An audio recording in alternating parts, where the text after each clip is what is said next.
ठीक है पंडित जी, शुरू करें। बंद कर दीजिए।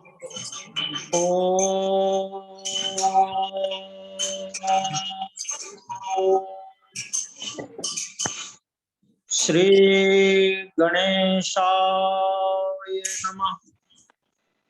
श्री सरस्वत्यै नमः। श्री सद्गुरुवे नमः। वंदे विदेहतनया पदपुंडरीकम्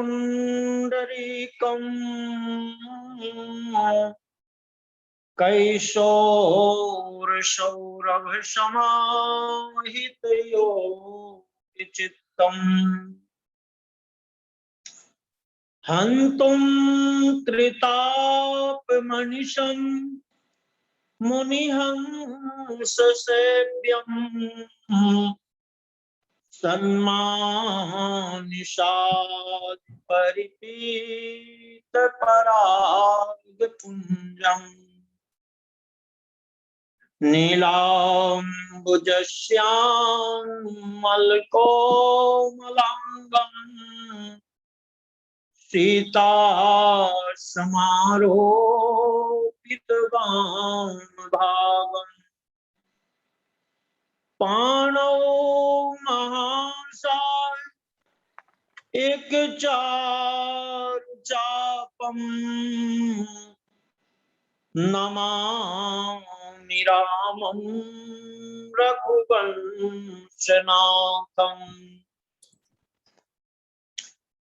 गंगातरंगे रमणीय जटा कलापम् गौरी निरंतर विभूषित भागम्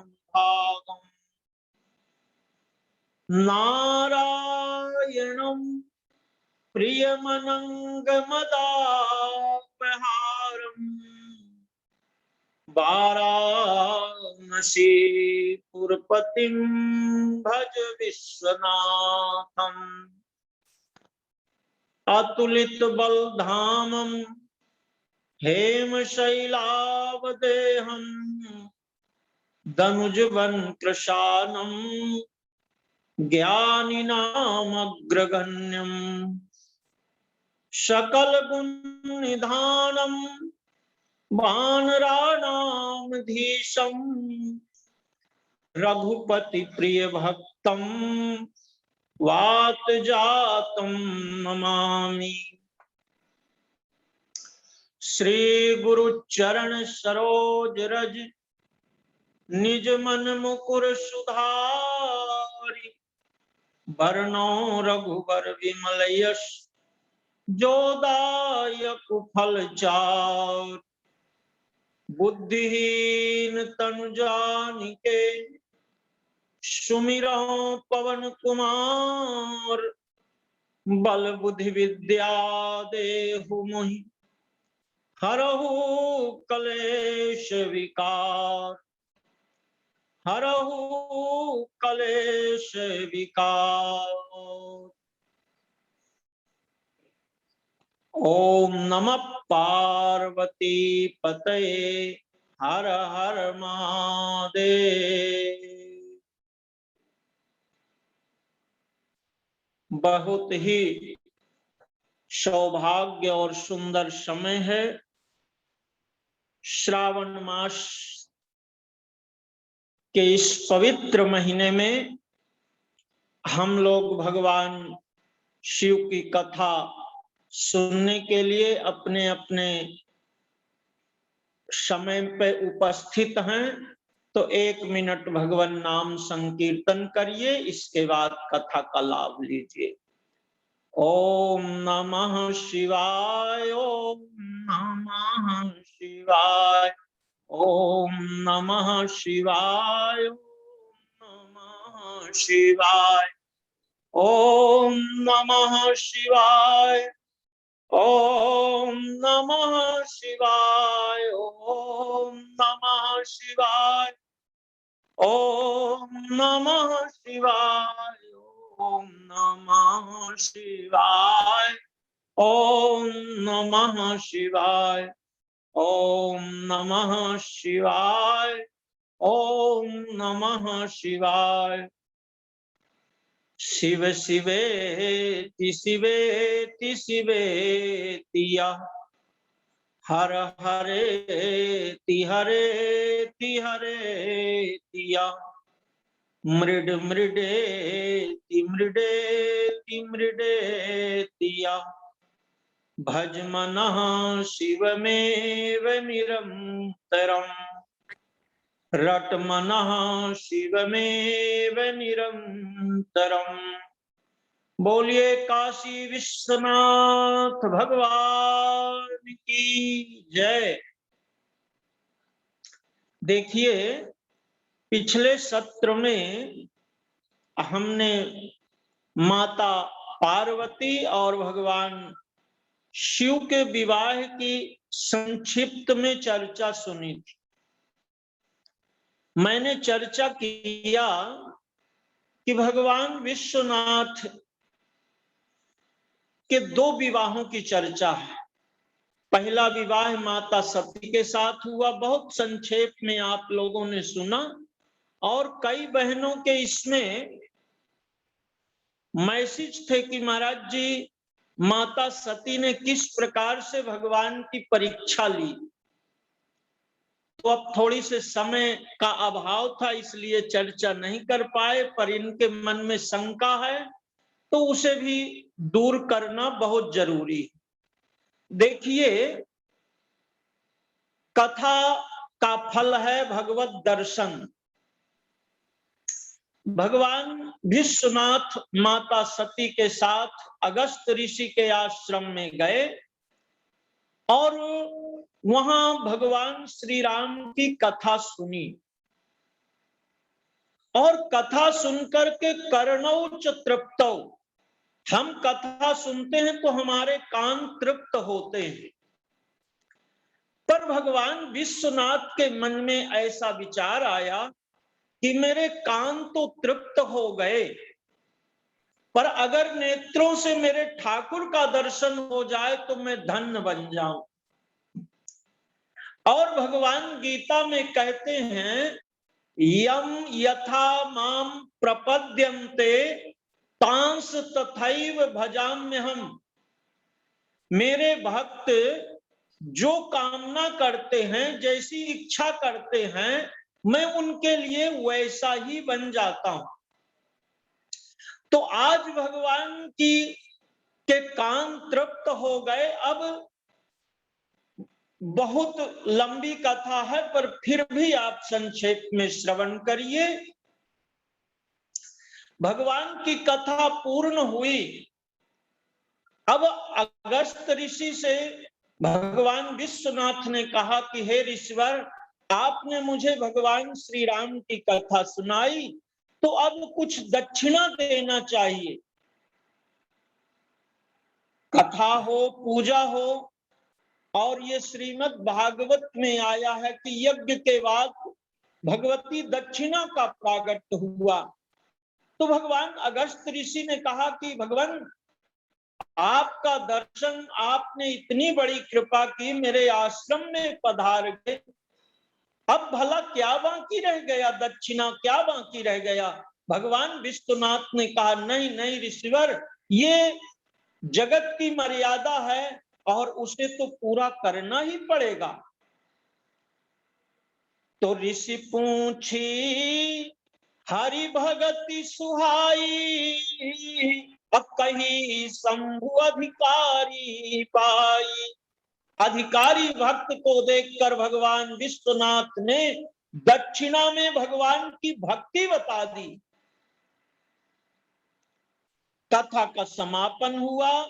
ऋषि के आश्रम से भगवान विश्वनाथ भगवती सती के साथ निकल पड़े, और ऐसी घटना घटी, ऐसा संयोग बना कि ते ही अवसर भंजन मही भारा, हरि रघुवंश लीन अवतारा, पिता बचन तजी सहज उदासी, दंडक बन विचरत अविनाशी। ठीक उसी समय की घटना है कि मर्यादा पुरुषोत्तम भगवान श्री राम अपने पिता के वचनों को मानकर 14 वर्ष के वनवासी बन चुके। और इस दंडकारण्य के भूमि में जगत जननी माता सीता के साथ अनुज लक्ष्मण के साथ आए, और उसी समय दशग्रीव राजा रावण ने जगत जननी माता जानकी का हरण कर लिया। बहुत सुंदर और बड़ी लंबी कथा है, कभी ठाकुर जी की इच्छा होगी तो इसका विस्तार से चर्चा करेंगे। अब ये हा सीते करके पिछले सत्र में आपने सुना, तो माता सती के साथ भगवान जा रहे हैं और पुनि पुनि पुलकत कृपा निकेता भगवान विश्वनाथ तो देख रहे हैं कि ये केवल लीला कर रहे हैं। जैसे राम लीला हो, कृष्ण लीला हो, और आपका बच्चा राम का अभिनय कर रहा हो और वो झूठे सीते सीते कर रहा हो, तो आप तो देख रहे हैं, पर जब वो लीला होती है उस समय ऐसा दृश्य उपस्थित हो जाता है कि लगता है ये सचमुच राम ही है। तो ऐसे दृश्य को भगवान शिव ने देखा और वो तो समझ गए कि मेरे नाथ ये लीला कर रहे हैं, पर माता सती समझ नहीं पाई और भगवान विश्वनाथ के मुंह से निकला जय सच्चिदानंद जग पावन। तो माता सती के मन में विचार हुआ कि आखिर ये जय सच्चिदानंद ये हा सीते कर रहे हैं, विलाप कर रहे हैं, ऐसा तो कोई साधारण मनुष्य भी नहीं करेगा। तो भगवान शिव ने पंचानन, पंचानन है एकानन चतुरानन पंचानन राजे, आज पंच मुखों से भगवान शिव ने माता सती को समझाया, पर बात समझ में नहीं आई। तब अंत में जब कोई बात आपके समझ में, बच्चों को आप बार बार समझाते हो, बेटा ऐसा कर लो, बेटा ऐसा कर लो, जब वो मानता नहीं तो बोले भाई तेरी जो इच्छा हो सो कर ले। माता सती को जब संतुष्टि नहीं मिली तो भगवान शिव को कहना पड़ा कि जिस प्रकार से सती आपके मन को संतोष हो वही करो। तो सती ने कहा महाराज मैं तो इनकी परीक्षा लूंगी। तो भगवान विश्वनाथ कहते हैं देखो सती, आज तक इनकी परीक्षा किसी ने लिया नहीं। अरे भैया, अगर शिष्य गुरु की परीक्षा लेने चल दे, पुत्र पिता की परीक्षा लेने चल दे, पुत्र माता की परीक्षा लेने चल दे, तो भला वो कैसे सफल हो सकता। कई बार तो लोग ऐसा प्रश्न करते हैं परीक्षा लेने के लिए कि देखें महाराज जी को आ रहा है कि नहीं आ रहा। अरे भाई, माता सती को समझाया कि आज तक इनकी परीक्षा कोई ले नहीं पाया, ये साक्षात नारायण है, पर ब्रह्म है, पर ये दक्ष पुत्री हैं, कैसे मानने वाली थी। भगवान ने कहा जाओ परीक्षा ले लो, पर एक काम करना सती कि सोच समझ करके इनकी परीक्षा लेना।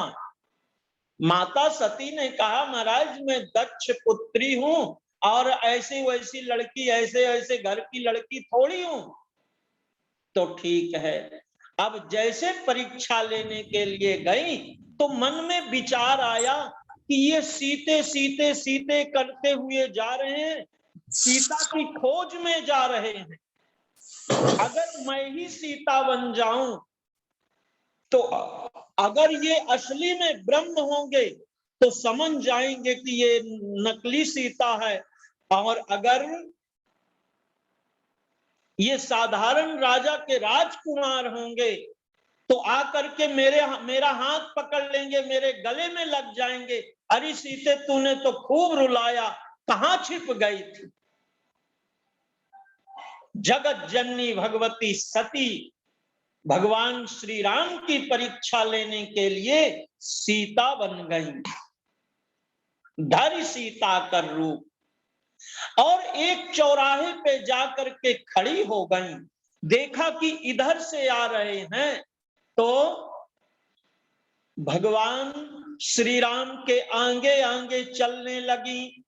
देखो, हम संत का वेश तो धारण कर सकते हैं, गेरुआ वस्त्र तो पहन सकते हैं, कपड़ा तो बदल सकते हैं, पर मन जब तक नहीं बदला तो वही कबीर साहब के शब्द, मन ना रंगाए रंगाए जोगी कपड़ा, मन ना रंगाए रंगाए जोगी कपड़ा।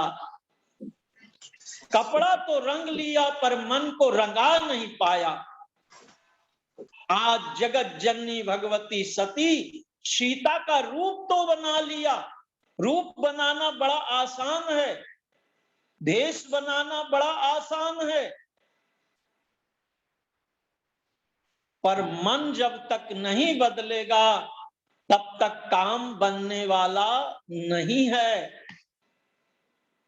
जगत जननी भगवती सती सीता का रूप बना लिया, पर यह ध्यान में नहीं आया कि माता जानकी तो प्रभु श्री राम के हमेशा पीछे पीछे चलती थी, और ये सती माता तो आगे आगे चलने लगी। यहां तक वर्णन आया है कि सी राम पद अंक बराए, भगवान श्री राम चल रहे हैं तो माता जानकी इतना संभल करके पैर रख रही हैं कि प्रभु श्री राम के चरणों में मेरा पैर न पड़ जाए। जरा दर्शन कर लीजिए भगवान के वन गमन की। निकल चले रघुराई बन को, निकल चले रघुराई हो राम, निकल चले रघुराई बन को, निकल चले रघुराई हो राम। आगे आगे राम चलते हैं, आगे आगे राम चलते हैं, पीछे लक्ष्मण भाई हो राम, पीछे लक्ष्मण भाई हो राम। उनके बीच माता जानकी शोभा बरनी न जाई बन को, निकल चले रघुराई हो राम। तो आगे आगे प्रभु श्री राम, बीच में जगत जननी माता जानकी और उनके पीछे लक्ष्मण। आज भगवती सती ने सीता का रूप धारण किया पर आगे चलने लगी। लक्ष्मण जी समझ गए, लक्ष्मण दीख उमाकृत वैसा, बोले ये तो सती है,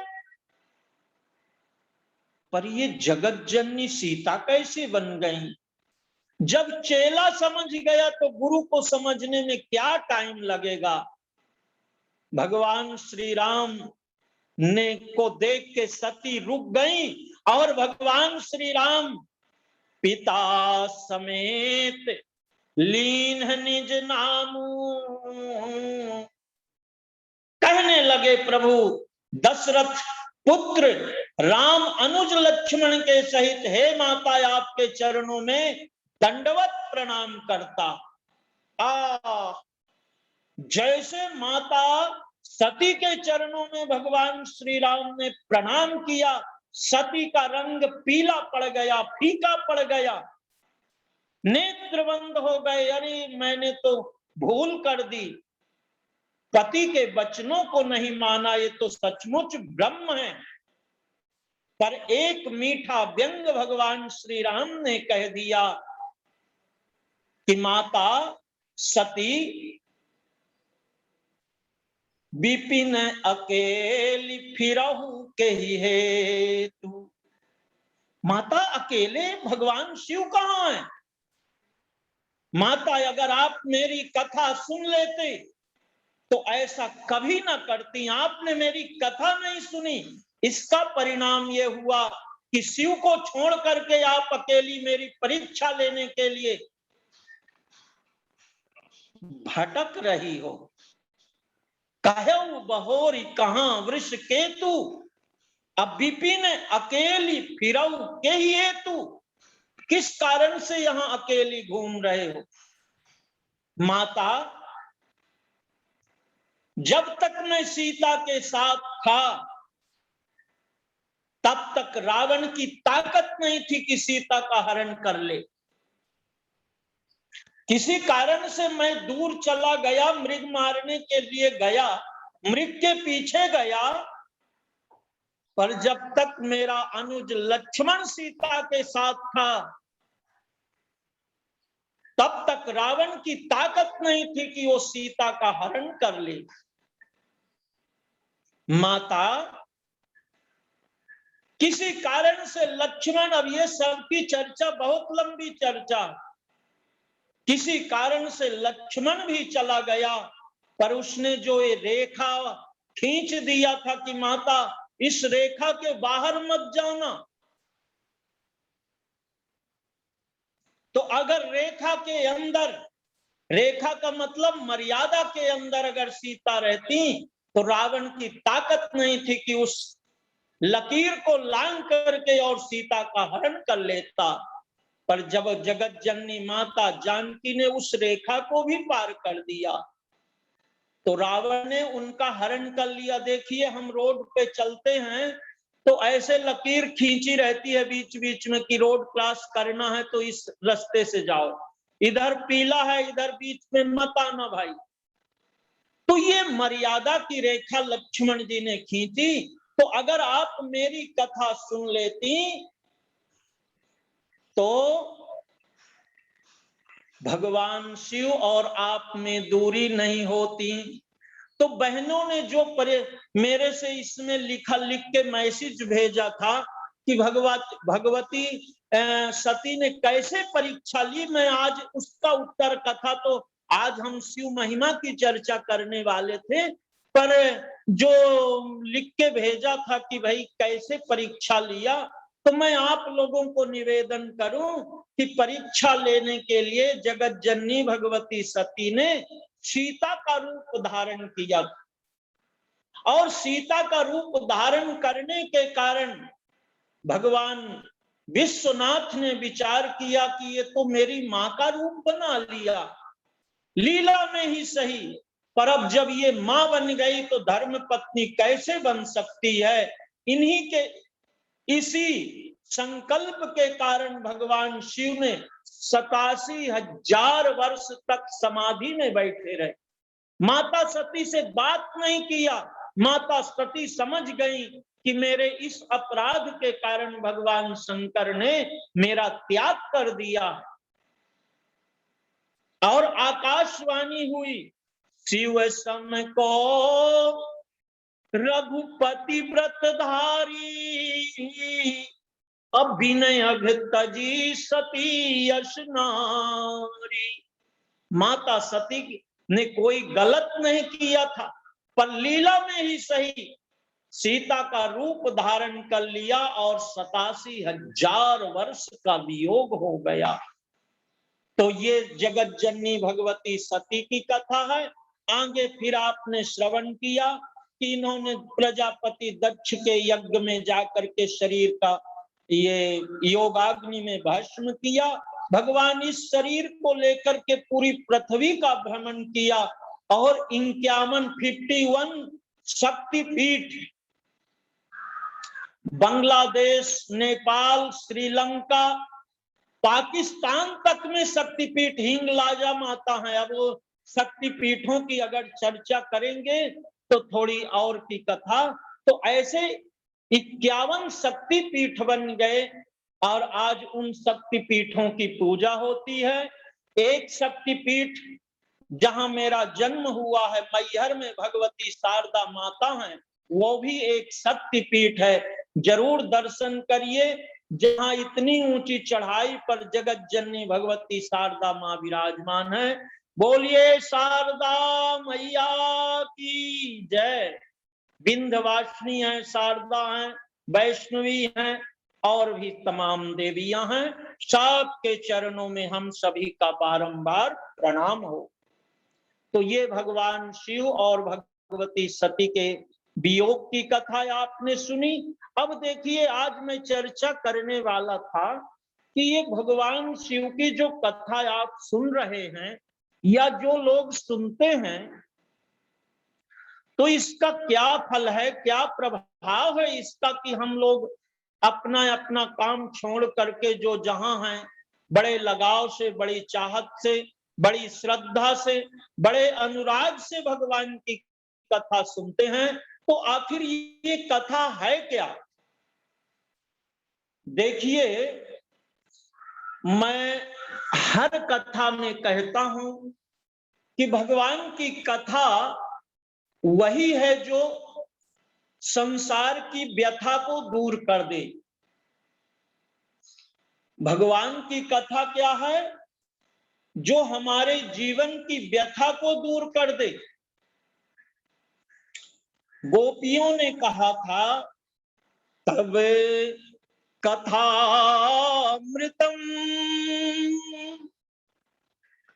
तप्त जीवनम कवि विरीडितम कल्मषापहम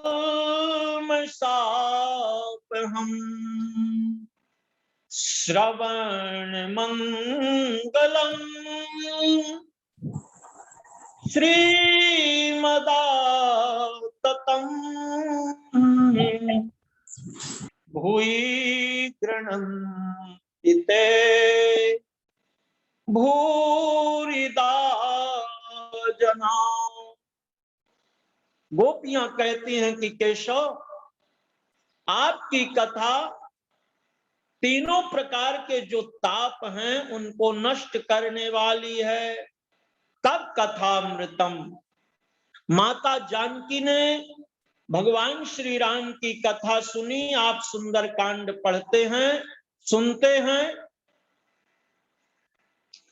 तो रामचंद्र गुण बरने लागा, सुन कहीं सीता कर दुख भागा। भगवान की कथा मात्र से जीवन में जो हमारी समस्याएं हैं, जो व्यथा हैं, वो सब भाग जाती हैं। तो ऐसे ही भगवान शिव की कथा है। इसके महात्म्य में आता है, भगवान शिव पुराण की कथा में महात्म्य में आता है कि किरात नगरी है, भीलों की नगरी है, जंगल है, और वहां एक ब्राह्मण रहते थे जिनका नाम था देवराज। अब वो वर्ण से तो ब्राह्मण थे, पर सदाचार से हीन थे।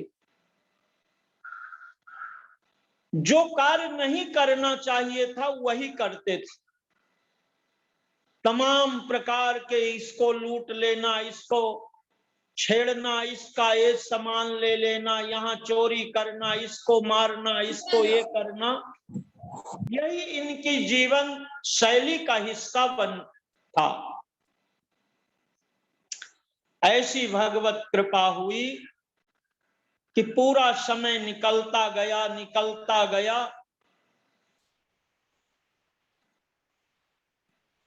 एक बार ये ब्राह्मण संयोगवश प्रयागराज में आए। प्रयागराज में झूसी एक स्थान है और वहां भगवान शिव के मंदिर में शिव पुराण की कथा हो रही थी। विद्वान ब्राह्मण के द्वारा शिव पुराण की कथा हो रही थी। तमाम ऋषि संत आदि सब जुड़े हुए थे। पता नहीं इस ब्राह्मण का कौन सा पुण्य जागृत हुआ कि ये ब्राह्मण वहीं जा करके लेट गया। लेट तो गया पर अब कोई साधन नहीं था, ठंडी का समय था, इसे बुखार आ गया और बुखार भी इतना प्रचंड कि हिलने लगाई। पर कुछ कुछ शब्द शिव पुराण के इसके कान में जाने लगे, भगवान शिव की महिमा इसके कानों में गई और तीसरे दिन इसका शरीर छूट गया, शरीर शांत हो गया। अब देखिए, जिसने जीवन भर पाप कर्म किया था उसका क्या होगा। तुरंत यमराज के दूत, बड़े बड़े नख वाले, बड़ी बड़ी दाढ़ों वाले, लाल लाल नेत्र वाले, भयंकर रूप धारण करके इसको खींच करके ले जाने लगे। यमराज के यहां ले ही जा रहे थे कि इतने में भगवान शिव के पार्षद पहुंचे और इन यमदूतों को खदेड़ दिया, पिटाई कर दी इनकी, और उस ब्राह्मण को ले छुड़ा करके शिवलोक में ले जाने लगे।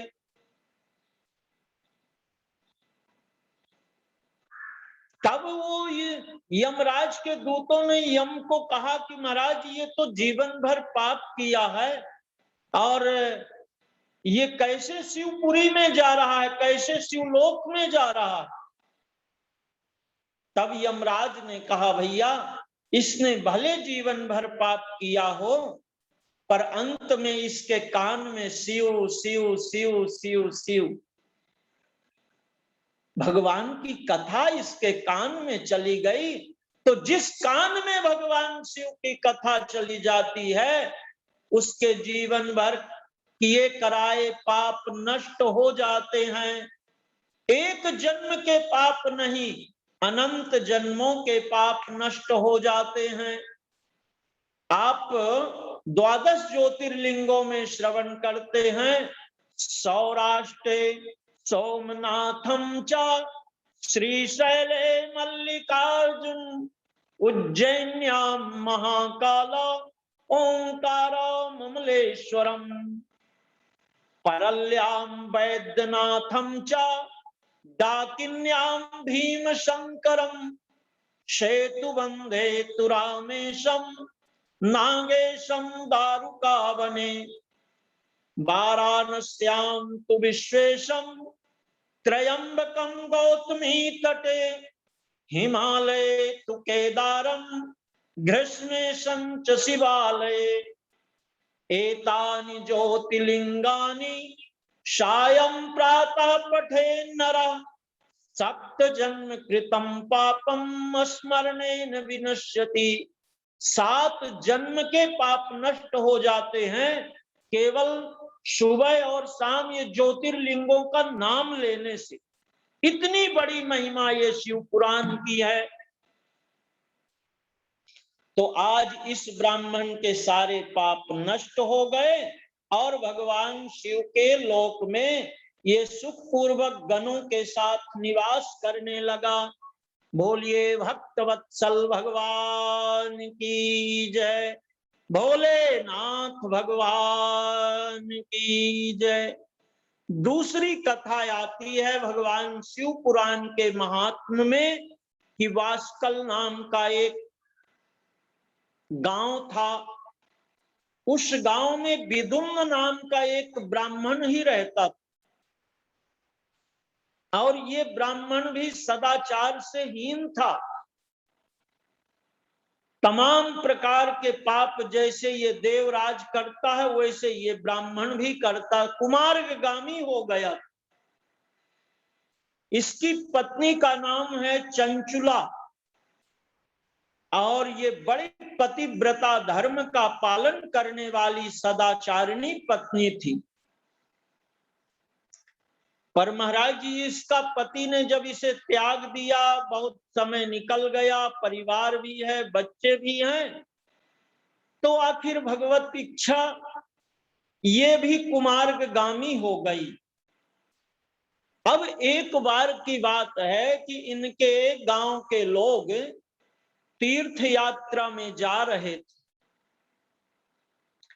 तीर्थ यात्रा में जा रहे थे और गोकर्ण क्षेत्र में ये तीर्थ यात्री पहुंचे। जैसे आप मंडली लेकर के 150 एकत्र हो करके भगवान के तीर्थ में जाओ, तो उनमें ये चंचुला भी चली गई। और जैसे ये गोकर्ण क्षेत्र में गई तो वहां भगवान शिव की कथा चल रही थी।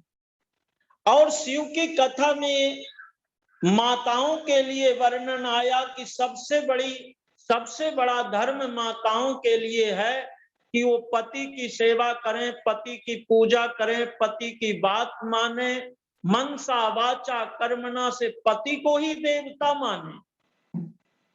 जो पत्नियां ऐसा नहीं करती हैं उन्हें घोर नरक में जाना पड़ता है, पति का अपमान करती हैं। ऐसे सब पतिव्रता धर्म की कथा चल रही थी।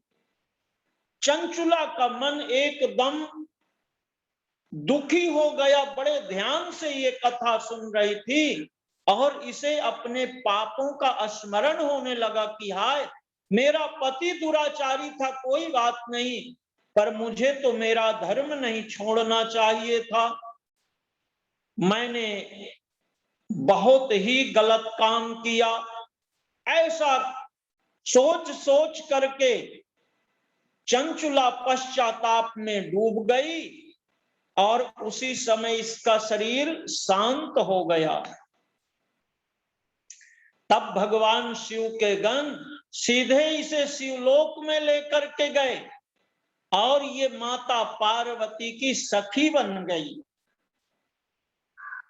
भगवती माता पार्वती के साथ रहते रहते अब इसके मन के पवित्रता को क्या कहना, जो भगवती माता पार्वती की सखी ही बन जाए। तो ऐसे एक दिन माता पार्वती ने कहा कि अरे चंचुला, तुमने इतना अच्छा व्रत किया, पूजा की, तो अब एक काम करो, वर मांगो। तो इस चंचुला ने कहा कि माता, मेरे पति कहाँ होंगे, कैसे होंगे? जब से उन्होंने मुझे छोड़ा तब से आज तक उनका कोई पता नहीं लगा। माता, मैं मेरे पति को देखना चाहती हूं। तब माता पार्वती ने कहा, तुम्हारे पति तो प्रेत योनि में चले गए अपने कुकर्मों के कारण। देखो वो इस जंगल में भटक रहे हैं, न उन्हें पानी मिल रहा, न उन्हें भोजन मिल रहा, न हवा का तड़प रहा है वो तुम्हारा आदमी।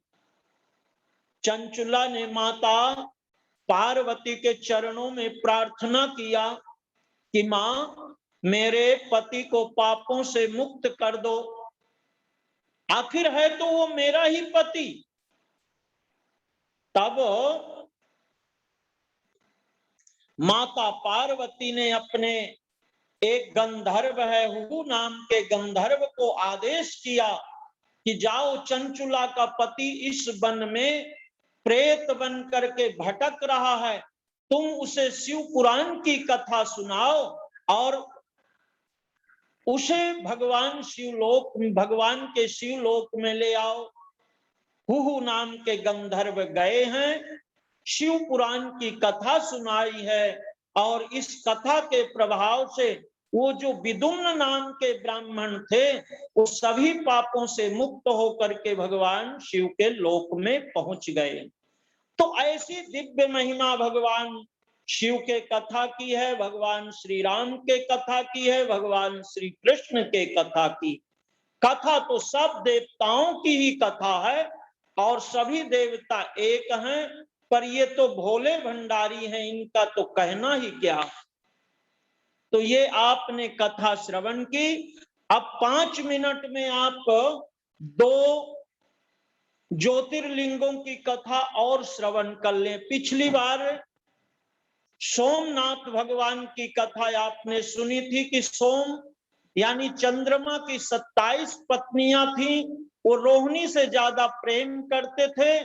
प्रजापति दक्ष ने उन्हें श्राप दिया कि क्षय रोग हो जाए, और इस रोग से मुक्त होने के लिए चंद्रमा ने भगवान भूत भावन शिव की प्रार्थना की, और इस प्रार्थना से प्रसन्न होकर के, ऋषियों की प्रार्थना से प्रसन्न होकर भगवान शिव प्रभास क्षेत्र में सोमनाथ के रूप में विराजमान हुए।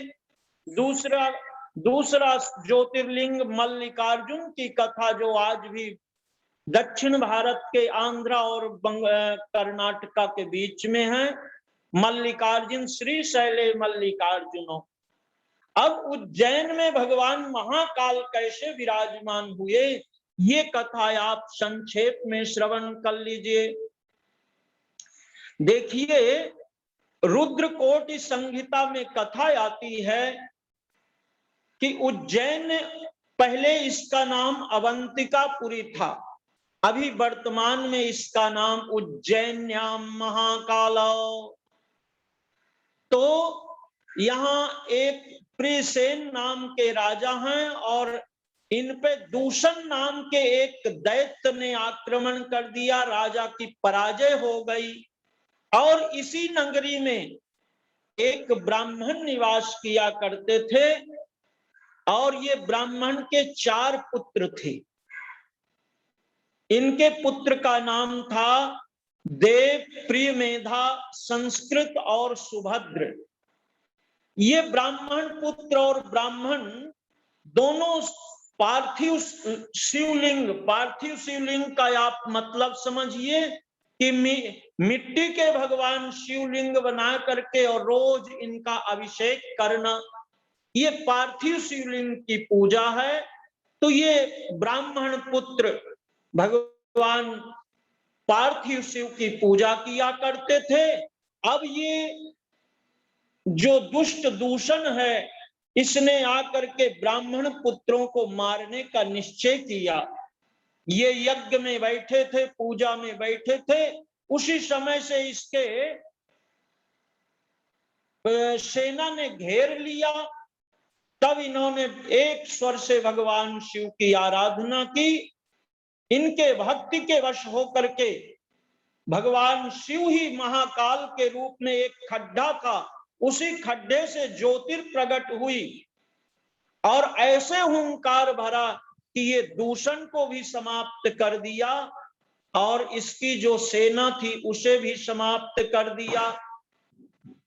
भगवान भूत भावन विश्वनाथ ने कहा, अरे ब्राह्मण पुत्रों, वर मांगो। तो इन ब्राह्मण पुत्रों ने कहा कि नाथ, भोलेनाथ, आप या हमें मोक्ष प्रदान करिए, और यहां हमेशा हमेशा के लिए विराजमान हो जाइए। भगवान उनकी स्तुति से संतुष्ट होकर के तथास्तु कहा, और वही आज भगवान महाकाल उज्जैन में है। इनकी लंबाई चौड़ाई पूरे क्षेत्र में है। ये उज्जैन जैसे काशी भगवान शिव की त्रिशूल पर बसी हुई है, ऐसे ये अवंतिकापुरी भगवान शिव की ही भूमि है। ऐसे पवित्र भूमि में भगवान भूत भावन विश्वनाथ विराजमान हुए। बोलिए भूत भावन भगवान की जय। अब उज्जैन्याम महाकाल ओंकारम ममलेश्वरम, ओंकार की कथा आती है कि ये विंध्य पर्वत पर विराजमान है। अब एक बार विंध्य से मिलने के लिए देवर्षि नारद गए, और नारद जी को देख करके विंध्य ने इनके भेंट में तमाम आभूषण, ये वो सब सारी सामग्रियां ला के रख दिया। और नारद जी समझ गए कि अरे ये अब किसी फकीर को आप ये अपना हीरा मोती और ये सब दिखावे, उससे क्या लेना देना है। नारद जी ने बड़े जोर से आह की आवाज की। तब बिंद ने कहा, नारद जी आप में ये आह की आवाज कर रहे हो, क्या बात है? नारद जी ने कहा, भैया तुम्हारी ऊंचाई तो इतनी है, तुम जितना अपने आप को समझते हो, पर तुमसे भी ऊंचा सुमेरु पर्वत है। इतना ऊंचा, इतना लंबा, इतना सुमेर पर्वत की बड़ाई करने लगे। बिंद का अभिमान नष्ट हुआ और वो भगवान शिव की आराधना करने लगा। तमाम ऋषि मुनि आए हैं, बिंद की आराधना सुन करके भगवान भोलेनाथ वहां आ गए और एक ज्योति भी निकली है। तो देखिए, ओंकारो ममलेश्वरम, एक तो ओंकार रूप में भगवान विराजमान है और दूसरा अमलेश्वर एक और ज्योति है। दो शिवलिंग वहां पर बने हुए हैं। तो ये बिंद की प्रार्थना सुन करके भगवान आए और बिंद की भक्ति के कारण भगवान ओंकारेश्वर बन गए। बोलिए ओंकारेश्वर भगवान की जय। तो आज का समय पूरा हो गया है। अब 1 मिनट हरिनाम संकीर्तन करिए। आज एक और संत आने वाले हैं तो उनका भी लाभ आप ले लीजिए। ओम नमः शिवाय, ओम नमः शिवाय, ओम नमः शिवाय, ओम नमः शिवाय, ओम नमः शिवाय, ओम नमः शिवाय, ओम नमः शिवाय, ओम नमः शिवाय, ओम नमः पार्वती पते, हर हर महादेव। ये वाणी यहीं पे विराम लेती है। अब श्रीमती शशि कुकरेजा से आगे की बात आप सुन।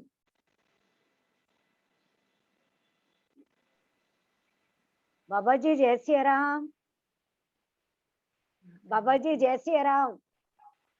आपकी आवाज नहीं आ रही बाबा जी, म्यूट कर लें। बाबा जी आप अनम्यूट कर लें। मैं करवा रही हूँ मम्मी, 1 मिनट। हाँ, जय श्री राम। जय श्री राम बाबा जी, जय श्री राम। आपके चरणों में प्रणाम, कोटि कोटि जय श्री प्रणाम। राम।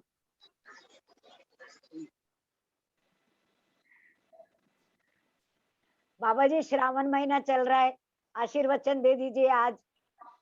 हाँ,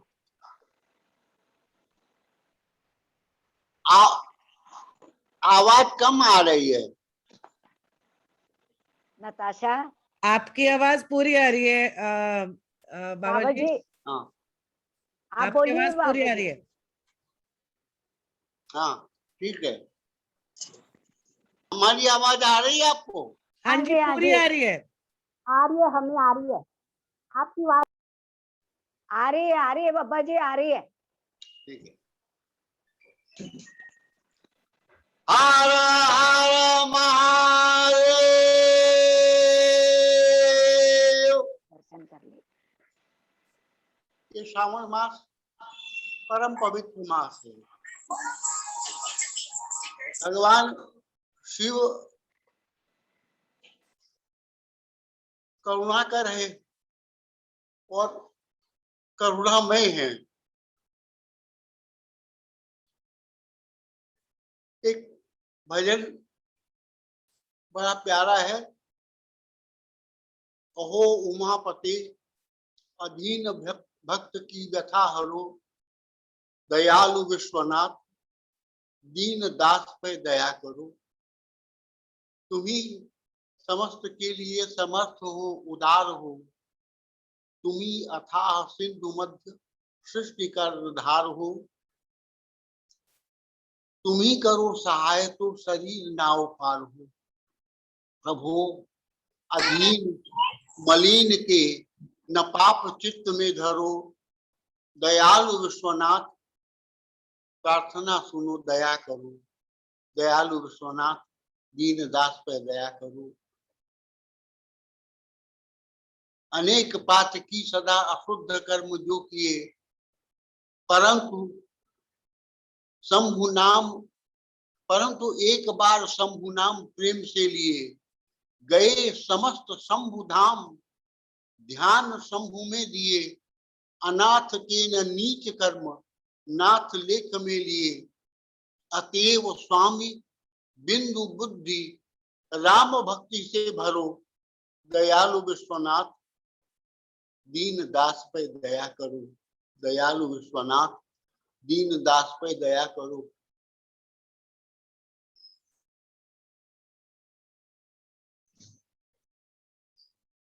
देख रहे हैं। दयालु विश्वनाथ, दीन दास पे दया करो। ये शिव तत्व जो है कल्याणकारी है। एक वार्ता है,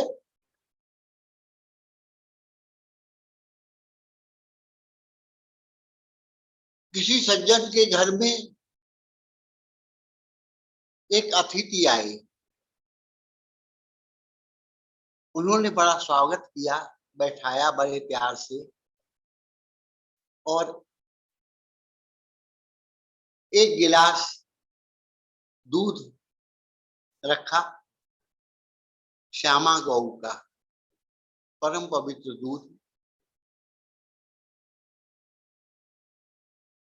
और कहा लीजिए पीजिए। उन्होंने गिलास उठाया, मुंह से लगाया, एक घूंट भरा और रख दिया गिलास, और देने वाले की ओर देखने लगे। तो देने वाले ने कहा क्यों, क्या क्या बात है, पीजिए ना, बहुत पवित्र दूध है, बहुत स्वादिष्ट है, बहुत पौष्टिक है, आप पियो। तो फिर देख के मुस्कुराने लगा। कहा ये बताओ, इतना स्वादिष्ट, इतना पौष्टिक,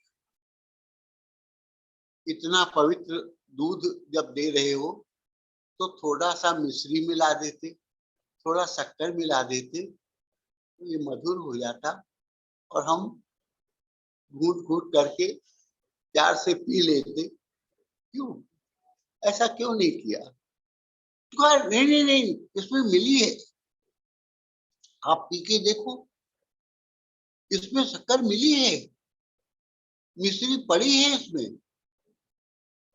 तो उसने फिर उठाया और मुंह से लगाया, एक घूंट भरा, फिर रख दिया।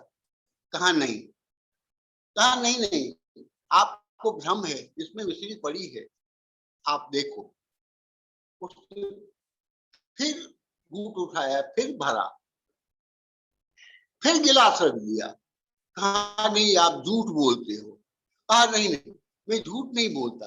क्यों क्यों झूठ बोलूंगा, जब इतने प्यार प्यार से आपको बिठाया है और दूध दिया है, झूठ क्यों बोलूंगा। तो कहा फिर ये क्यों नहीं मधुर लगता? अरे ऐसा लगता है कि आपने इसको घोला नहीं, इसको चलाओ, मिलाओ, घोलो, तब तो मधुरमा का स्वाद मिलेगा। कहा यार बड़ी गजब की बात, घर तुम्हारा, दूध तुम्हारा, दिया तुमने और घोले हम, चलाए हम, वैसा चलाई जैसे। कहा नहीं, चलाना तुम्हें पड़ेगा। जब जो घोलोगे, जब घोलोगे तो स्वाद मिलेगा। ये मनुष्य शरीर उस श्यामा गौ के पवित्र दूध की और प्राणेश्वर प्रियतम ने ये हमें दिया है और ये छूट दी है।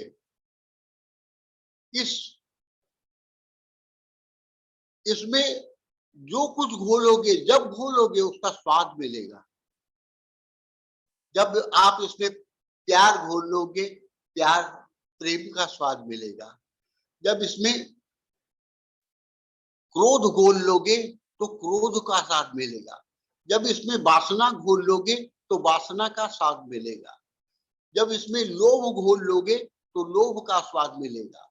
मोह घोल लोगे तो मोह का स्वाद मिलेगा। और जब जब आपने जो जो घोला है इसी शरीर रूपी गिलास में, उसका स्वाद मिला है, पूरी तरह मिला है। इसलिए घोलना आपको है, उसने छूट दी है कि जब जो घोलोगे, और कभी उसके नाम की माधुरी, उसके रूप की माधुरी, उसके लीला की माधुरी, वो मिश्री, उसका स्वाद अगर चाहो तो उसी तरह उसको घोलना पड़ेगा, तब इसी इसी शरीर में वो स्वाद भी मिलेगा। और मिलता है। अगर नहीं मिलता होता तो लोग क्यों करते, क्यों घोलते, आप क्यों सत्संग करती, ये इतना बड़ा उत्सव क्यों करती? मिलती है ना। तो वासना घोलोगे, काम घोलोगे, क्रोध घोलोगे, जो जो जो कभी नहीं घोलनी चाहिए, जुगुप्सा, घृणा, घृणा घोल ले तो घृणा का भी स्वाद मिलता है, मिलता है।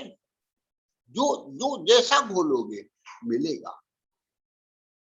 ये मालिक ने शरीर दिया है, श्यामा गौ का पवित्र दूध की तरह गिलास, और उसमें घोलो उसके नाम की माधुरी, उसके रूप की माधुरी, उसके लीला की माधुरी, उसके धाम की मधुरिमा। जब जैसे घोलोगे, लड़ाई झगड़ा घोल लेते हो, बेईमानियत घोल देते हो, दुश्मनी घोल लेते हो, घृणा घोल लेते हो, सबका स्वाद मिलता है इसी शरीर में।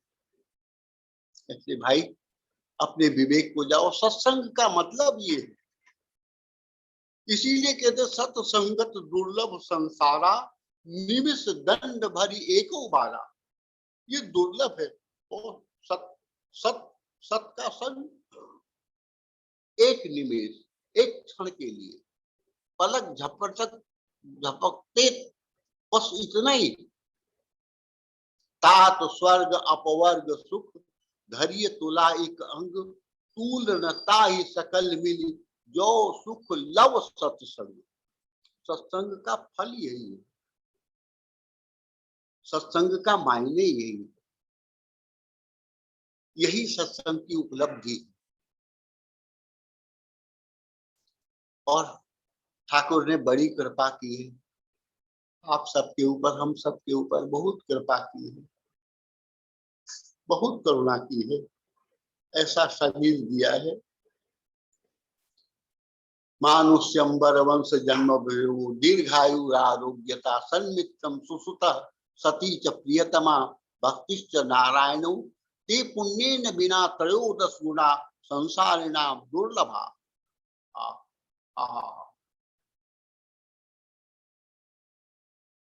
दुर्लभ है। कबहू की करी करुणा नर देही, देत ईश बिनु हेत स्नेह। कभी कभी करुणा करके, ये हमारे किसी पुण्य का फल नहीं है। मनुष्य शरीर, एक मनुष्य शरीर को छोड़ के 1,84 लाख जितनी है सब दुनिया में देख लो, किस शरीर में कौन सा पुण्य किया, कौन सा तप किया, कौन सा अनुष्ठान किया, जिसके कारण हमको मनुष्य शरीर प्राप्त हुआ। नहीं नहीं नहीं, मनुष्य शरीर तो उसकी करुणा है, उसकी कृपा है। कबहू की करी, जब उसको उसके हृदय में करुणा उमड़ती है तो वो मनुष्य शरीर दे देता है। कबहू की करी करुणा नर देही, देत ईश बिनु हेतु स्नेही, साधन धाम मोक्ष कर द्वारा, पाई न जही परलोक सवारा, सो परत्र दुख पावई, सिर धुनि धुनि पछताए, काल ही कर्म ही ईश्वर ही मिथ्या दोष लगाए। मिथ्या दोष मत लगाओ, ये बड़ा बढ़िया अवसर मिला है, ये इसको, इस अवसर का लाभ उठाओ और बहुत बहुत बहुत बहुत उसका धन्यवाद दो। उठते बैठते चलते फिरते बस उसको धन्यवाद दो, आपने बहुत करुणा की है। और उसे याद करना, उसका नाम लेना, ये भी ये उसकी ही दया है। उसकी याद आ जाए, उसका नाम याद आ जाए, दया का उल्टा ही याद। जय सिया राम, जय सिया राम।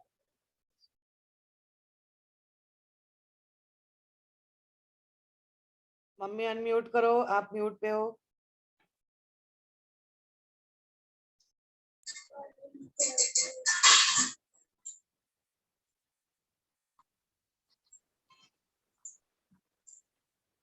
बाबा जी आपको सुनाई दे रही है मेरी आवाज? बाबा आप जी आपको सुनाई दिया सब? हाँ मुझे हाँ सबको सुनाई दिया, सबको। बाबा जी आपका बहुत बहुत धन्यवाद। बहुत टाइम बाद आपने दर्शन दिया, आपकी पुरानी यादें आज ताजा हो गई। बहुत अच्छा लगा, बहुत अच्छा लगा। बहुत बहुत आपका कोटि कोटि धन्यवाद। साध संगत की तरफ से मैं कर रही हूँ। भावनात्मक सत्संग परिवार है ये, जो बड़ी श्रद्धा और प्रेम से शिव कथा सुना रहे हैं हमारे राजकुमार मिश्रा जी। और आज आपने भी दर्शन दे दिए, तो बाबा जी आपका क्या, मेरे पास शब्द नहीं है जो मैं आपका धन्यवाद कर सकूं। ठाकुर जी कृपा करें, आप लोग जल्दी धाम में आओ, वृंदावन धाम। जल्दी आ रहे हैं, जल्दी आ रहे हैं, आपसे मिलेंगे। ठीक है बाबा जी। नहीं नहीं, हमारे आश्रम में ही ठहरो, यहाँ सारी सुविधा है, जो कुछ है आपका ही है। ठीक है, जरूर आएंगे, जरूर। सत्संग सुन लो आप, बाबा जी न्योता दे रहे हैं आपको। जरूर आइए, जरूर आएंगे बाबा जी, जरूर। धन्यवाद बाबा जी। पूर्णेंदु को भी धन्यवाद, पूर्णेंदु को भी धन्यवाद। पंडित जी आपका कोटि कोटि धन्यवाद। आज बहुत आनंद रहा, शिव कथा आपने बहुत अच्छी सुनाई। बाबा जी के भी दर्शन हो गए वृंदावन धाम से। अपने अपने भाग्य को सराहिए। उठते बैठते चलते फिरते रोते गाते हंसते खाते पीते नाम सुमिरन हो। सिमिरो सिमिर सिमिर सुख पाओ, कली कलेश तन माही मिटाओ। सिमिरो सिमिर सिमिर सुख पाओ, इससे बड़ा कुछ नहीं है। ओके, राम राम जी, राम राम जी, राम राम जी, राम राम राम, राम राम राम, राम राम, राम राम जी, राम राम। राम।